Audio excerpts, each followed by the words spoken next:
گناہ دو طرح کے ہیں، ایک جو وہ خدا کے حوالے سے ہوتے ہیں، ایک جو بندوں کے حوالے سے ہوتے ہیں۔ بندوں کے حوالے سے کوئی گناہ اس وقت تک معاف نہیں ہوتا جب تک بندہ معاف نہ کر دے، یعنی قتل معاف نہیں ہو جائے گا، زیادتی معاف نہیں ہو جائے گی، حق تلفی معاف نہیں ہو جائے گی، وہ تو بندے کے ساتھ معاملہ کرنا ہے۔ لیکن کچھ گناہ ہیں جو خدا کے حوالے سے ہوتے ہیں، نماز رہ گئی، روزے میں کوتاہی ہو گئی، تو رمضان ان گناہوں کی معافی کا ذریعہ بن جاتا ہے۔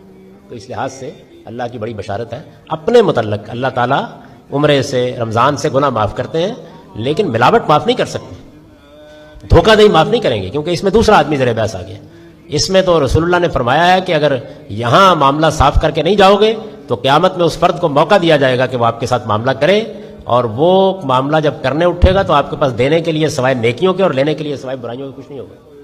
تو اس لیے اللہ کے بندوں کے جو حقوق ہیں ان کے بارے میں کبھی یہ خیال نہ کیجیے کہ رمضان آئے گا، روزے رکھیں گے معاف ہو جائیں گے، حج کریں گے معاف ہو جائیں گے۔ حج میں، عمرے میں گناہ معاف ہوتے ہیں، لیکن کون سے؟ وہ جو خدا سے متعلق ہے، بس وہی معاف ہوتے ہیں۔